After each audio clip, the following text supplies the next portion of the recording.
Sejam bem-vindos então à nossa segunda aula da imersão online A Dança no Egito, né? Então, hoje nós vamos falar como que ela saiu dos templos, saiu da sua forma ritualística e foi para o mundo, mudou o nome, mudou algumas coisas. Para falar sobre isso, a gente precisa entender um pouquinho o que aconteceu nos últimos momentos de glória do Egito.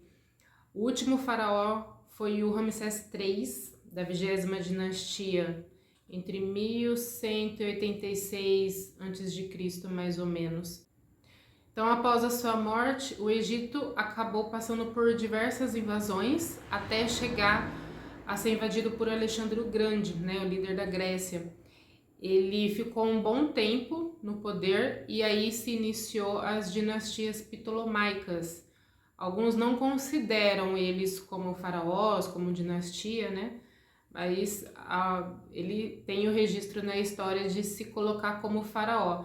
E uma coisa que a gente pode perceber com os templos e com os deuses é a mistura dos deuses gregos e da arquitetura grega nos templos. Até o templo de Sobek, ele tem estruturas arquitetônicas da Grécia, né?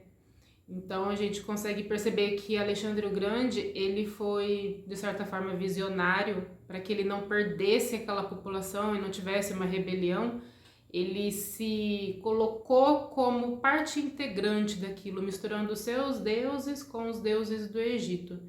Isso a gente pode depois dar uma pesquisada, né? E para poder compreender como que foi essa transição e esses momentos. A última rainha que teve no Egito foi a Cleópatra, a famosa Cleópatra, e já era Cleópatra VII, tá? Tiveram 6 antes dela, mas ela é a mais famosa, mais icônica. Super estrategista, mulher inteligente. Falam muito da beleza dela, mas acho que isso não vem muito ao caso. A gente tem que pensar mais na estrutura que ela teve para se manter no poder.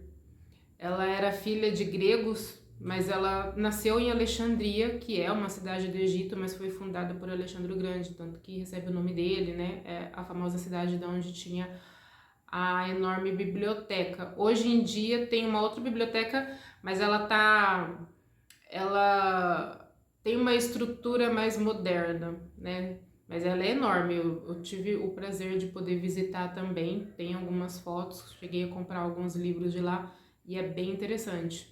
A estrutura dela é maravilhosa. E com a sua morte, chega ao fim essa linha de faraós, de reis e de rainhas do Egito com a invasão romana. Depois disso, o Egito ele foi invadido pelos árabes entre 639 e 642. Ele sai de um estado de reino para se tornar um estado islâmico, marcando diversas mudanças no país, nas cidades, nos costumes e tudo mais. Então isso influenciou bastante também questões da dança, da religião principalmente, né? Que era uma religião politeísta, se torna uma religião, um país monoteísta. Apesar de ter os cristãos copta também, tem os judeus, tem as mesquitas, tem as igrejas e tem os templos. Depois disso, ainda ele é invadido por Napoleão por volta de 1798, mas ele não fica durante muito tempo, mas isso foi uma ponte para várias descobertas e várias coisas que foram saqueadas também, inclusive, infelizmente. Foi uma época onde tinha muitos estudiosos na Terra, né, muitos curiosos, e acabaram tirando muita coisa do Egito, muitas peças foram tiradas de lá, mas também houveram muitos progressos com essas escavações. Uma delas, por exemplo, é a Pedra de Roseta, onde foi possível decifrar os hieróglifos através dela. Se não me engano, foi Champollion, o nome da pessoa que acabou descobrindo. Várias pessoas, né, tentaram estudar de alguma forma, mas ele foi a que conseguiu decifrar. Então, guardem essa informação sobre Napoleão, porque ela vai ser muito importante nesse caminho que a dança sofreu, na mudança de nome que ela teve, graças a essa invasão de Napoleão e do orientalismo que viria a seguir. Com essa invasão de Napoleão, a gente vê uma transformação da dança, dos costumes, a forma como o país como um todo foi retratado pelos europeus, né? A origem do tal do orientalismo, pinturas, livros, histórias e filmes que vieram a seguir, retratando as dançarinas exóticas do Egito. Então, a partir daí, a gente consegue compreender como que houveram várias distorções também da realidade. Naquela época, existiram três estilos famosos de danças e dançarinos que podem ter ajudado nessa disseminação e nessa ideia do exótico e tudo mais. Tinham as Awalin, que eram eruditas, dançarinas, poetisas, eram mulheres refinadas que dançavam em casamentos e algumas festividades mais reservadas. Mas existem alguns estudos, alguns lugares onde falam que elas eram cortesãs de luxo. Então, de fato, elas não eram qualquer pessoa, não dançavam para qualquer um e não trabalhavam de qualquer forma. Elas eram mais sofisticadas, mais educadas. Junto com isso, tinham as Gawazi, que eram as ciganas do Egito. A gente chama de ciganas do Egito. E elas já dançavam nas ruas, diferente das Awali, né? Elas dançavam na rua e com o país enfraquecido, a fome, né, tomando conta, elas começaram a dançar por dinheiro também. Então, essa disseminação da dança como algo que remete, né, ao sensual, ao sexual, como eu falei no vídeo passado, ele tem sim uma raiz um pouco mais pesada, um pouco mais difícil, mas a gente não pode misturar o contexto do antes com o contexto do hoje, né? Naquela época elas precisavam dançar por dinheiro, era o que elas sabiam fazer e era como elas, né, acabavam tendo que, diferentemente de hoje. Então a gente não pode misturar essa ideia, esse pensamento. Então as Gawazes, Gawazi, né? O Gawazi, ele já é um termo no plural. O singular, se eu não me engano, seria Gazia, algo do tipo. Depois vocês dão uma pesquisada aí para confirmar. Mas Gawazi é o plural, então não é colocar o S no final, Gawazis, Gawazi, para o plural. Então elas eram ciganas, dançarinas, elas tinham muitos adornos, existem algumas figuras delas cheias de moedas, com muito vestido, a calça tipo saruel, né, aquela calça indiana, umas roupas mais largas, cinto de quadril, né, então elas eram bem adornadas. Inclusive a dança estilo tribal americano, ela é inspirada nessas mulheres também, né, nas Gawazi, Auledineu, outras ciganas, danças flamencas, enfim, a gente pode reservar um dia para falar sobre a dança tribal fusion ou, né, belly dance fusion, fusões e tudo mais.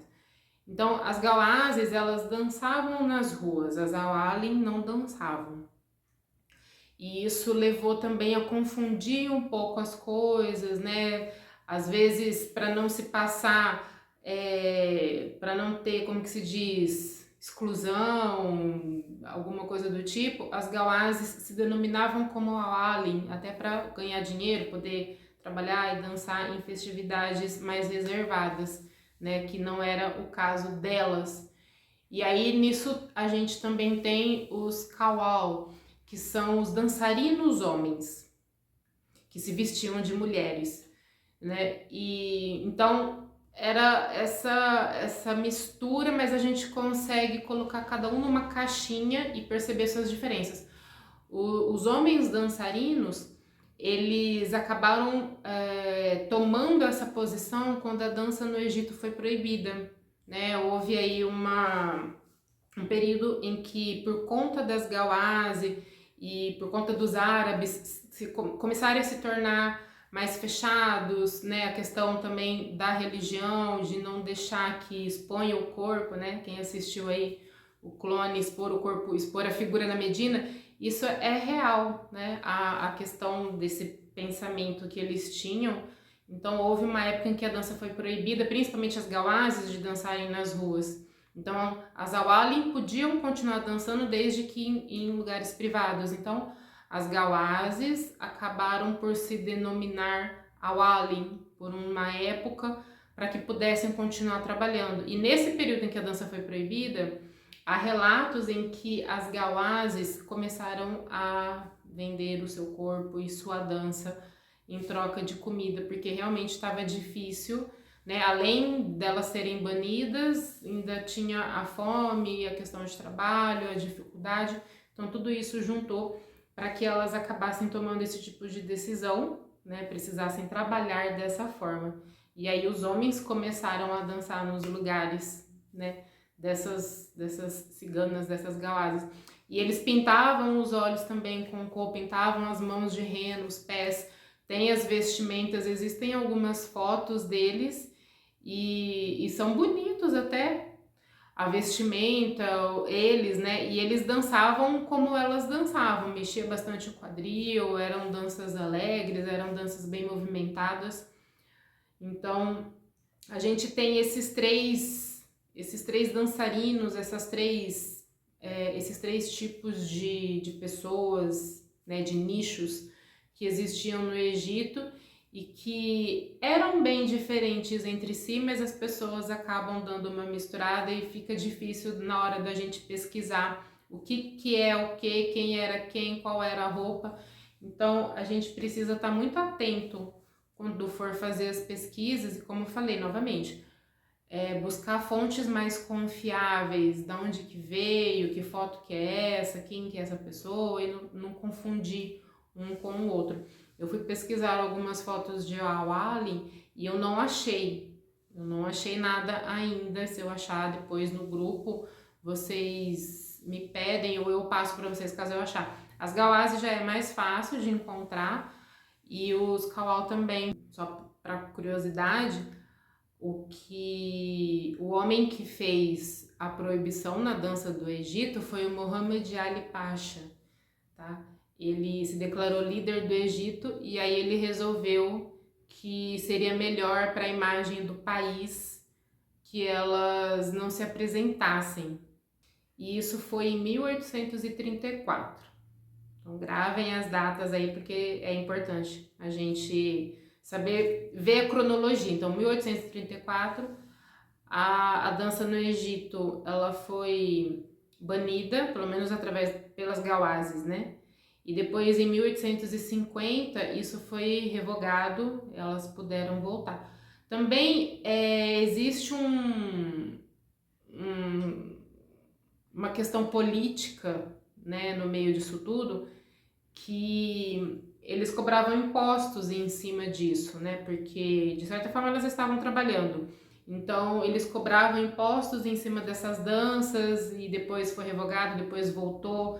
E pode ser que para ganhar o dinheiro em cima delas também existe essa interpretação, o que não está muito longe da nossa realidade hoje, né? Tudo que a gente vai fazer a gente paga imposto. Então naquela época eles talvez quisessem se aproveitar disso, né? E aí a gente chega ao ponto de tentar entender o nome da dança hoje. Quando Napoleão invadiu o Egito, né, naquela época, viu as dançarinas, ele deduziu pelos movimentos de quadril o nome daquilo, né, que chamou de dança do ventre. Uma outra versão mostra o Chokri Mohammed, algo do tipo. Tentei pesquisar quem que era essa pessoa, eu não achei sobre ele, ficava parecendo um jogador. Então, se alguém encontrar essa fonte aí, quem era essa pessoa, vocês me manda o link, coloca aí nos comentários ou coloca no grupo. Então tem a versão de Napoleão, chamando assim, e tem a versão desse homem tendo visto a dança do ventre na feira de Chicago em 1888, o que também não é pouco provável, tá? porque essa feira ela era muito famosa, lá por volta de 1888, 1780, 90 por aí. Tanto que nessa feira a Jamila Salimpour começou a se apresentar e aí ela disseminou também a questão da dança do ventre e as fusões que ela fazia, que é bem interessante também, dança do jarro, a dança com a serpente e a dança do punhal, com a máscara, né, que representa uma divindade. Então, essa feira, ela tem, assim, o seu papel na disseminação também. Então, eu acredito que tenha juntado tudo, porque a partir do momento que o Egito foi super invadido por vários povos e depois eles voltaram para os seus lugares de origem, né, assim como aconteceu com Napoleão, por exemplo, e as pessoas que continuaram vindo, os egiptólogos, né, as pessoas de fora que se tornaram egiptólogos e que via tudo isso e que imaginava tudo isso, então ajudou a disseminar a cultura, a dança, infelizmente de uma forma negativa, porque traz um contexto, como eu falei, da sensualidade, da sexualidade. Eles faziam muitos desenhos delas no harém, por exemplo, e o harém é impossível eles saberem como que era lá, retratar como de fato era, porque uma pessoa de fora não podia entrar. Então, só de pensar, né, poxa, o harém é um lugar privado das mulheres da família. Às vezes até os homens da família não entravam lá. Então, como que um estrangeiro entrou e viu uma mulher lá nua ou alguma coisa do tipo, tomando banho, né? Isso era imaginação dele. E o que aconteceu? Foi disseminando essas coisas, essas pinturas, esses livros, essas histórias. E quem não conhecia, nunca tinha ido ao Egito ainda, não teve essa experiência, achava que era daquela forma. Era uma interpretação, né?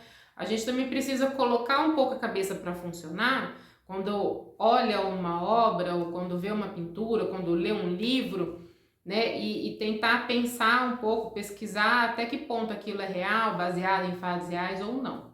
Né? As pessoas elas não pararam muito para pensar nisso. Então a dança do ventre ela acabou se tornando algo um pouco nesse contexto. Fora que ela está num país hoje islâmico, árabe, que é um povo mais fechado, um povo que anda mais coberto, então vai ver algumas dançarinas de uma forma um pouco negativa, né? Quando eu fiz a viagem para lá, eu perguntei para alguns homens sobre a dança, né? Qual é a visão deles e tudo mais. Alguns falam, eu acho muito bonito, aprecio, mas a minha esposa jamais dançaria em público, jamais faria uma apresentação assim para outras pessoas, né? No caso, faria para ele. Então, existe isso lá, né? E não é necessariamente um machismo ou um preconceito, é da cultura deles. Aqui também existe muitas pessoas que, aprecia, acho muito bonito, mas a minha mulher dançando em público com uma roupa dessa não vai dançar. Então isso acontece. Então, a disseminação da dança para o mundo, ela, a princípio, ela foi dessa forma. As pessoas ouviam o que os outros diziam. E é aquela coisa de telefone sem fio, né? Então, a gente também hoje precisa, o máximo possível, libertar a dança dessas amarras negativas que foram criadas no passado. Que elas existem, se a gente for pensar na questão das gawazes que vendiam a sua dança e o seu corpo, e hoje a gente faz praticamente a dança em si, que elas dançavam, de alguma forma, porque existe a dança gawazi. Então, limpar um pouco o nome delas, limpar um pouco essa energia do passado, que não é mais necessário ser assim, né? Então, fica aí uma reflexão para vocês compreender como que a dança ela foi disseminada de certa forma negativa no passado e hoje a gente vai tentando limpar esse nome. Então, o dance do ventre, o belly dance, ele veio de pessoas de fora, de ocidentais, né, de europeus. O nome mesmo da dança é Raqs el-Sharq, que seria dança do leste ou dança oriental. Tanto que eu até fiquei pensando depois, quando eu fui no festival, quando eu participei no festival do Egito, eles não costumam falar belly dance. É um ou outro, mas quem é egípcio mesmo, os professores em si, era difícil escutar o termo belly dance. Eles falam oriental dance, né? Dança oriental. É muito difícil escutar eles falando belly dance. Então, vamos aproveitar essa aula, esses ensinos, para acostumar a falar o nome da dança de uma forma mais correta. Não que dança do ventre esteja errado, mas é um nome comercial, é um nome que ele acabou tendo aí do que um homem viu e não do que necessariamente é a dança, né? Então, dança oriental, que é a raiz de fato. Então, o que seria dança oriental, dança do ventre? Ela tem a gente consegue compreender que nos templos eram uma dança ritualística, uma dança religiosa, saiu dos templos, foi para os festivais como comemoração, como homenagem nos casamentos, aniversários, festas, a dança da colheita, né, agradecimentos e pedidos. E como o Egito foi muito invadido e muito visitado, então ele acaba absorvendo alguns elementos de outros lugares de alguma forma para se tornar o que é hoje. Apesar de que a dança em si, as danças de dentro das casas, ela é meio que imutável. O que muda? A dança que vai para o palco. Por quê? Porque é para entretenimento. Eu preciso fazer o maior número de movimentos na minha melhor performance, na minha melhor roupa, porque eu preciso agradar meu público. Então é aí que muda a dança do ventre para público e a dança oriental ou ballad para família, uma dança mais fechada. Ela é imutável, digamos assim. Eu falei, a dança ela é viva, ela se modifica, ela evolui, mas depende da dança. O ballad ele não vai evoluir, ele vai permanecer. O que é o ballad? O ballad é aquela dança popular que eu falei para vocês. É a dança do chão. Eu danço com o pé no chão, eu danço com um vestido simples, eu não preciso colocar muita coisa, eu não preciso de muitos adereços, eu não preciso me fantasiar, mostrar muita coisa, fazer perna lá em cima. Eu não preciso disso, apesar de que a gente viu de que nos templos era bem acrobático as danças. Mas existem vários tipos de dança, é isso que a gente precisa entender também, tá? Cada região, é a mesma coisa com os deuses, né? Que eu falei para vocês, cada cidade tinha uma tríade diferente, então cada lugar vai ter um tipo de dança. A gente tem o Saíde, por exemplo, da região do Saíde, né? Que é a dança com bastão, tem influências aí do Tartibe, e não só questão do Tartibe, ela tem outras influências que a gente pode estudar depois, né? Porque senão fica muita coisa. Então o ballad, ele é aquela dança de pé no chão, de vestido, vou estar com um lenço simples, o meu lenço no ballad não tem moedas, e eu vou estar com um lencinho aqui. Aí o que acontece? Quando sobe pro palco, eu até tenho uma dessas roupas modernas. As pessoas mudam, coloca brilho. A minha mesmo, o meu vestido ballad, que inclusive eu comprei lá no Egito, ele é todo rasgado. Ele é várias fendas assim.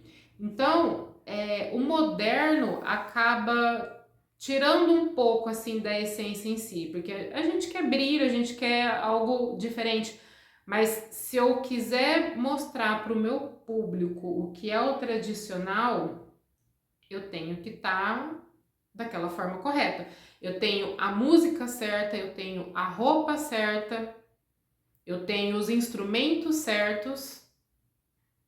Então, eu não posso dançar de qualquer jeito e falar, é a dança do ventre. Uma coisa que a gente percebe também é que na questão da dança do ventre, às vezes as pessoas colocam uma música ocidental e chamam de dança do ventre. Será? Aí depende. O que eu quero passar? Eu subi no palco para mostrar uma performance ou eu subi no palco para mostrar o que é aquela dança? No caso, a dança oriental. Aí a gente coloca então na balança a dança do ventre e a dança oriental. Mas isso é uma visão que eu tenho, tá? De que fica confuso para quem está começando, para quem quer aprender, para quem quer entender sobre a dança do ventre, porque ela tem uma história muito antiga que se caminha de uma forma onde as pessoas vão interpretar de formas diferentes e tem que tomar cuidado com essas interpretações, porque a dança do ventre hoje, ela é um braço daquela dança lá de trás de 1800 e bolinha. Nós estamos em 2026.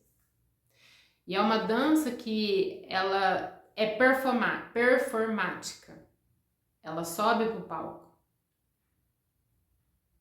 A dança oriental, ela vai subir pro palco também, só que ela vai manter raízes mais tradicionais.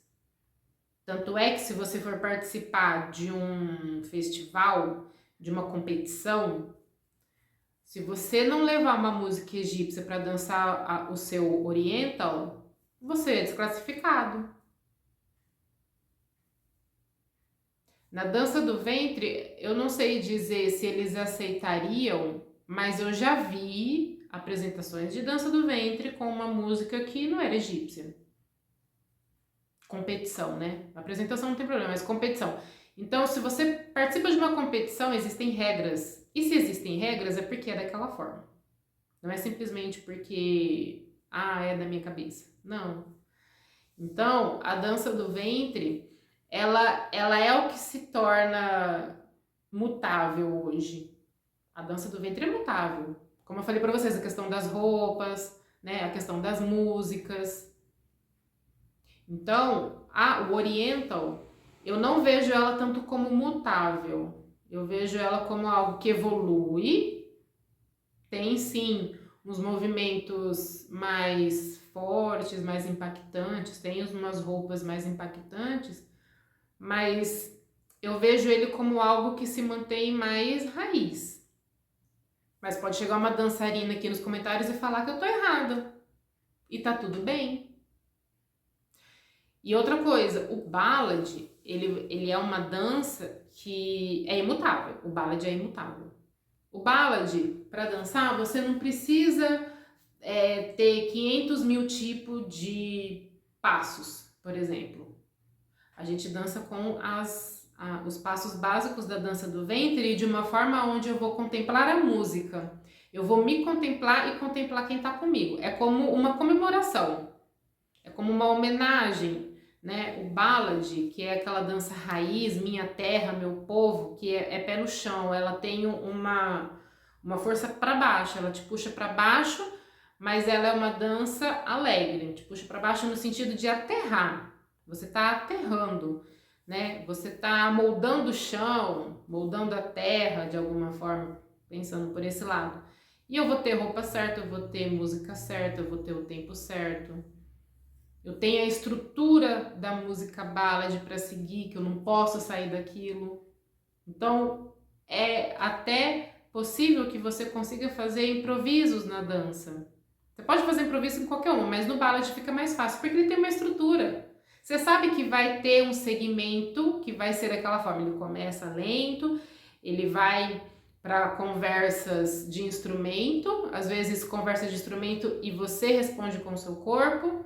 Depois ele vai para o solo de derbaque, ele vai ter um ápice e ele volta, ou ele termina no ápice, ou ele vai terminar com a música lenta, que seria o taquinho do começo. Então, é fácil de improvisar. Um detalhe também que ajudou muito a disseminar a dança do ventre para o mundo é que ela saiu de dentro das casas, saiu do templo, saiu dos festivais, saiu das ruas e ela foi para a TV, ela foi para o cinema. Lá para a década de 20 começaram a fazer filmes onde mostravam dançarinas do ventre, tinham algumas histórias. Eu não cheguei a assistir, eu vi alguns pedaços, né? E tem vários filmes famosos, Sherazade, tem Noite Árabe, entre outros que Samia Gamal fez, Tahia Carioca, Fifi Ábido, Suherzek. Então, cada uma delas fez mais de 10, no mínimo. Se eu não me engano, o Suhezerk fez 100 filmes árabes, né, com contexto de dança e tudo mais. Mas pelo que eu andei lendo, a princípio eram histórias onde acaba tornando a dança de uma forma pejorativa novamente, né? Para sensualizar, para seduzir. Então,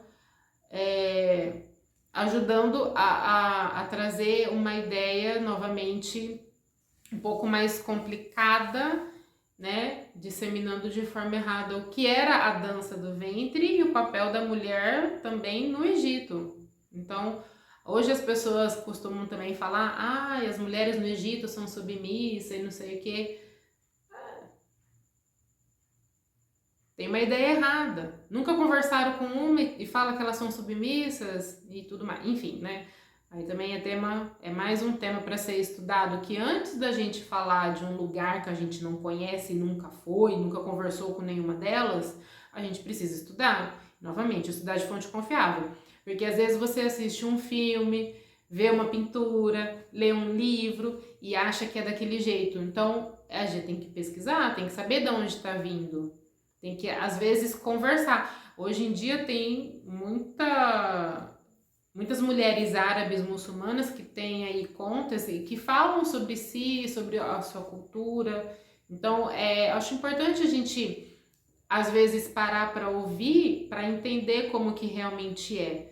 Porque os filmes de antigamente realmente traziam essa ideia, né, esse contexto aí um pouco errado sobre a dança, sobre as mulheres, a submissão e tudo mais.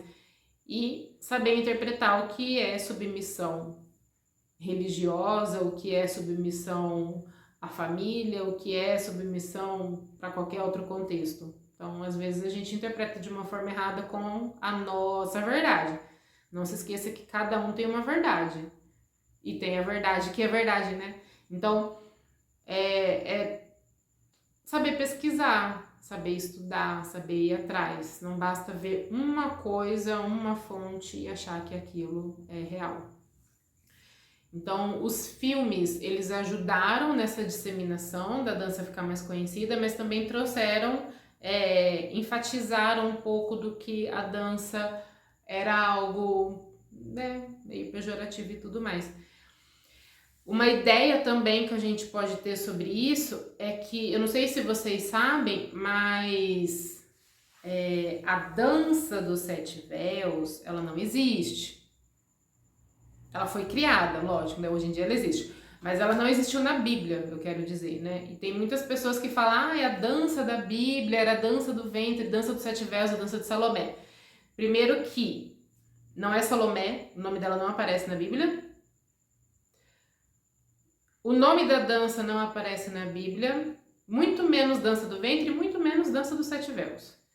Ele foi uma criação de Oscar Wilde, de uma peça que ele fez.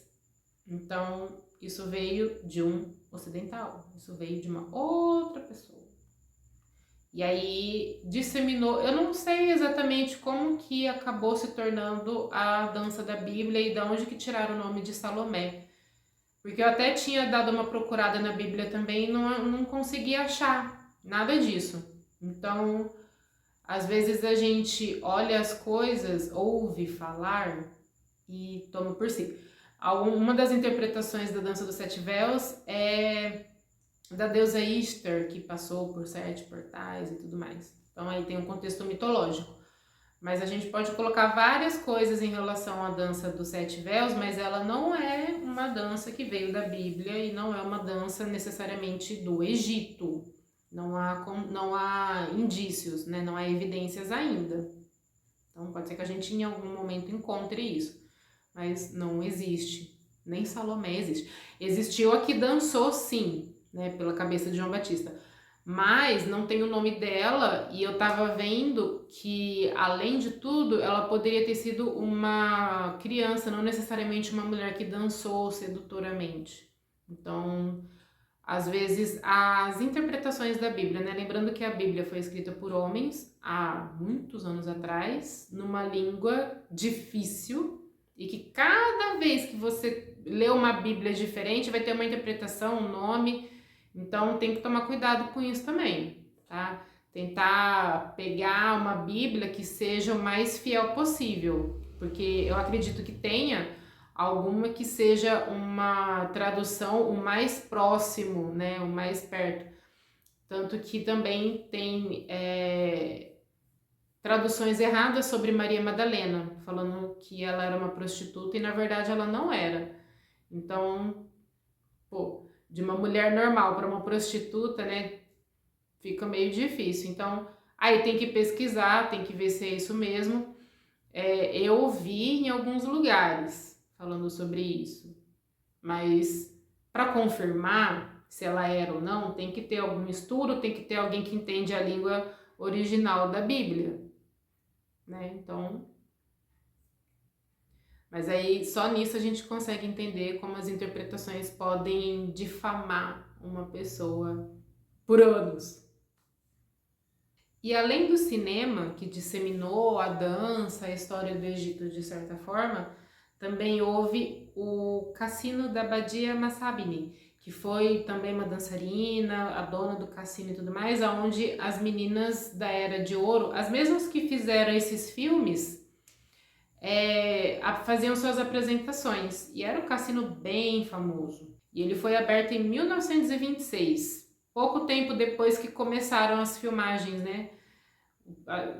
O que tem marcado dos primeiros filmes da década de 20, 1921, e aí ela abriu o cassino em 1926.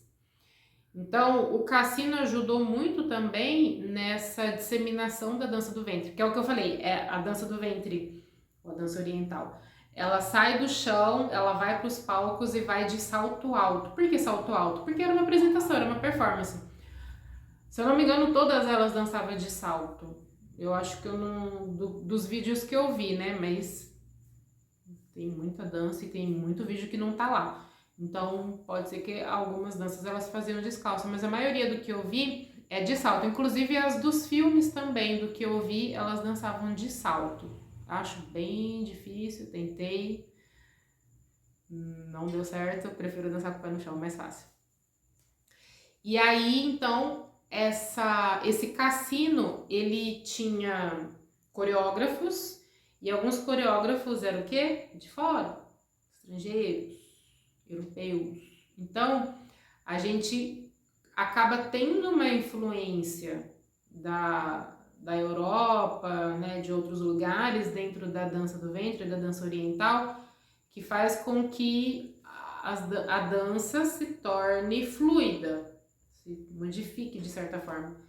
Então, ballad, dança oriental, dança do ventre, elas acabam se tornando um pouco distintas entre si. Apesar que a dança oriental e a dança do ventre, elas acabam, né, batendo de frente. Hoje, pelo que eu estudei, eu vejo elas como duas danças diferentes. Eu vejo a dança do ventre um pouco mais liberal, com música, vestimentas, né, e tudo mais. E a dança oriental eu vejo algo como mais tradicional, principalmente em relação à música. Eu acho que a música ela me pega mais. Então, nós chegamos ao fim dessa nossa aula.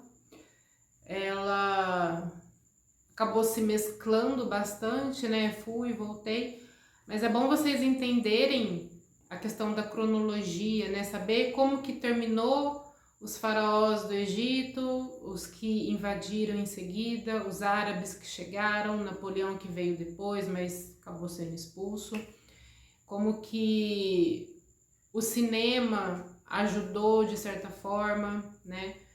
Como que as invasões, pelo menos, ajudaram no sentido das escavações, descobrirem algumas coisas, né? Encontrarem a Pedra de Roseta para decifrar os hieróglifos, como que a construção da dança, da música, da cultura levou ao que a gente tem hoje, né? A internet ela pode nos ajudar de diversas formas para assistir vídeos, para encontrar artigos, encontrar livros, para poder conhecer os professores lá, para poder fazer aulas online, inclusive. Então, a aula online hoje em dia ela é um grande negócio. Ela nos ajuda muito, porque eu quero fazer aula com um professor de longe, gostei da didática, gostei de como ele ensina, gostei de como ele dança, quero fazer aula, mas o cara mora, sei lá, às vezes até em outro país. Então, a aula online ela ajuda, os videoaulas ajudam, mas a gente precisa estar dedicado àquilo, né? A gente precisa querer aprender. Porque para aprender online não é tão fácil no sentido de que você precisa estar disposto, estar disponível para aquilo. Porque vai levar talvez um pouco mais de tempo. Às vezes leva menos tempo, na verdade. Dependendo do tempo do vídeo, por exemplo, uma aula que seria 1 hora, o vídeo vai te ensinar em 10, 15 minutos. Por que essa diferença? Porque na aula a gente vai alongar, às vezes conversa, distrai, para beber água. E no vídeo é aquilo, é o objetivo.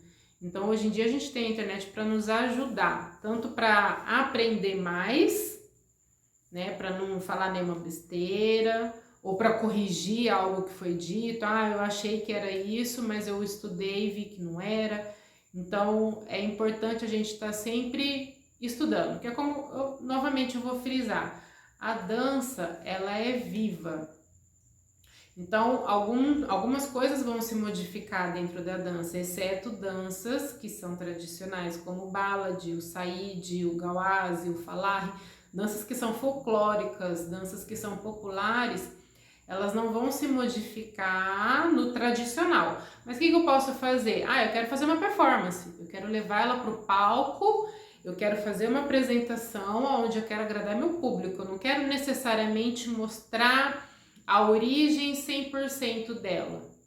Eu quero mostrar a minha interpretação diante daquela dança, diante daquele, né, daquele folclore e tudo mais. A minha interpretação eu quero levar para o palco, para o público. Então, aí tudo bem. Então, a gente, né, consegue entender como que a dança ela vai trazer o contexto histórico, cultural, que é imutável, e a minha interpretação, os meus sentimentos em cima daquilo.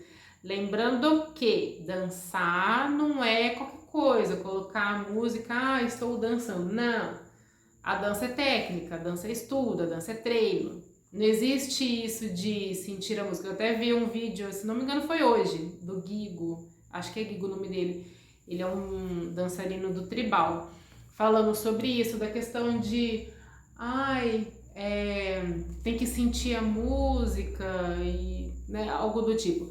Então, assim, cuidado quando você quer aprender a dançar também, né, ou quer dar aulas ou coisa do tipo. É importante que você se prepare para aquilo, porque dançar é técnica, dançar é treino. Não existe dom. Você desenvolve algo que já está ali. Mas eu coloquei a música e consegui fazer o movimento. Legal, você tem facilidade. Não é dom. E aí você vai melhorar com o treino, caso você queira. Mas a dança é técnica. Mesmo as danças mais simples, que é o caso do ballad, que não precisa de firula, né? Ela tem técnica. Ela tem o passo certo, ela tem o tempo certo de entrar, o tempo certo de terminar. Tem os movimentos. Então, a gente não pode, assim, querer colocar sentimentos, né, emoções o tempo todo na música e na dança. A gente pode, dentro do quarto. Numa apresentação, né, em algo que exige um pouco mais, a gente precisa colocar a técnica, a gente precisa colocar o que a dança realmente é, a gente precisa fazer o que é correto. Então, para saber o que é correto, a gente precisa estudar, a gente precisa treinar, a gente precisa ter vontade para aquilo. Então, para aprender a dançar, eu preciso estar disponível. Eu quero aprender a dançar? Então, eu vou disponibilizar uma parte do meu dia, do meu tempo, para treinar, para pesquisar, para estudar, para ir lá no estúdio, ou para assistir as aulas online, ou para assistir a aula hoje. Eu preciso de tempo.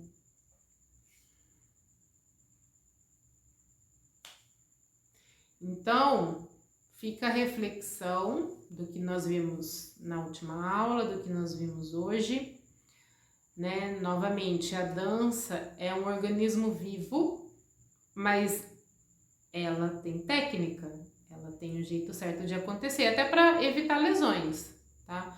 Não é simplesmente, ai, que chato, tem que fazer assim.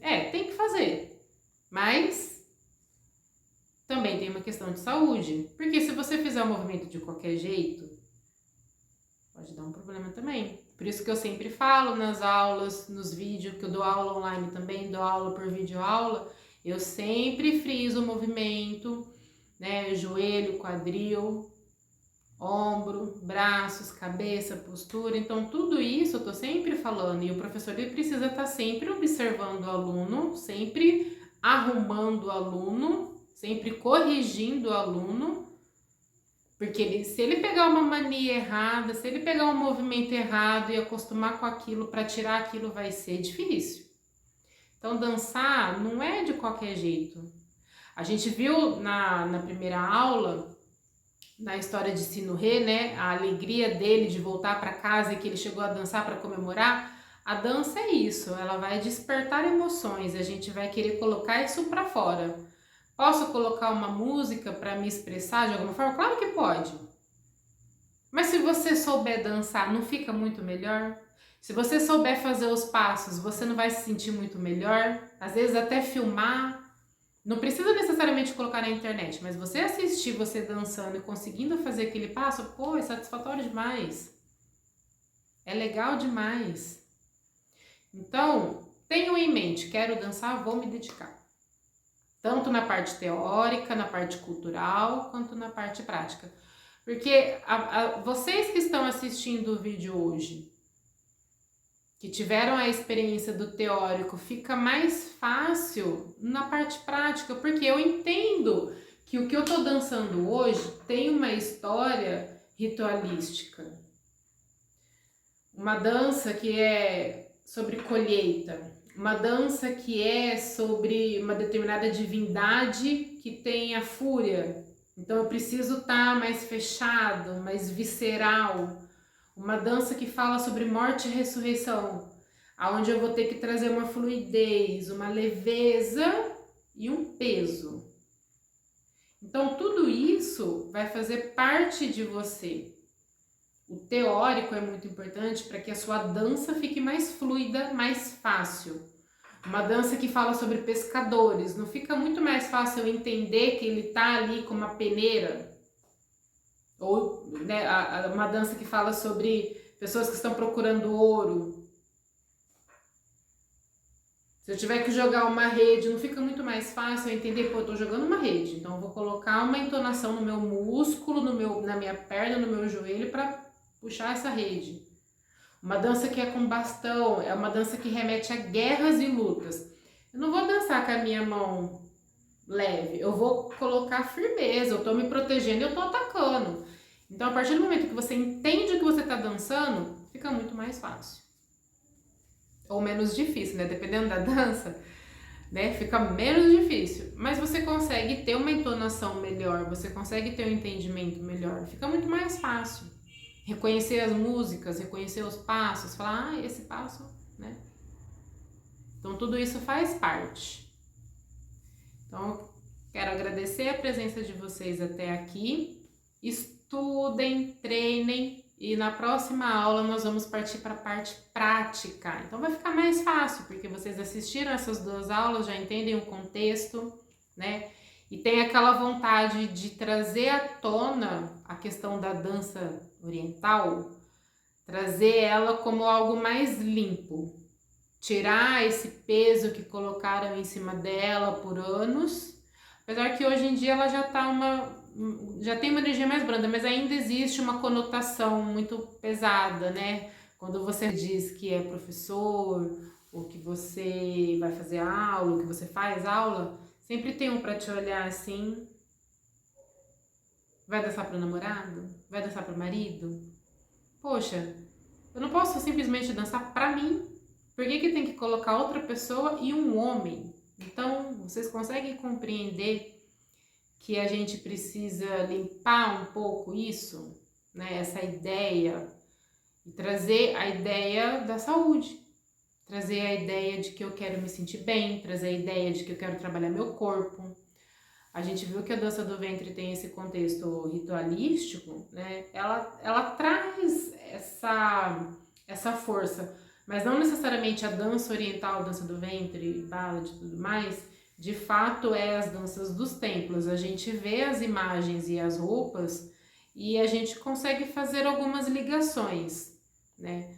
Mas ainda não é algo que encaixa 100% para a gente falar, não, dança oriental é a dança que era dos tempos. Mas a gente ainda vai preencher essas lacunas em algum momento. Então vocês assistiram as 2 aulas, viram como que a dança era, como que ela se tornou, o que ela é hoje. Vocês vão refletir o que eu espero dessa dança. Né? Porque quem assistiu a aula queria conhecer sobre a dança do ventre, a dança oriental, queria ver como que era, qual que é o contexto histórico, como que ela melhorou, evoluiu e tudo mais. E a partir daí pensar o que eu quero agora. Né? Quem sou eu dançando, o que eu quero com a dança, eu quero fazer. Então a gente tem as opções das aulas online, as aulas presenciais, os videoaulas, e a gente vai ter essa aula prática aí para soltar esse corpo, para entender um pouco mais ainda da dança oriental no corpo. E nós terminamos por aqui.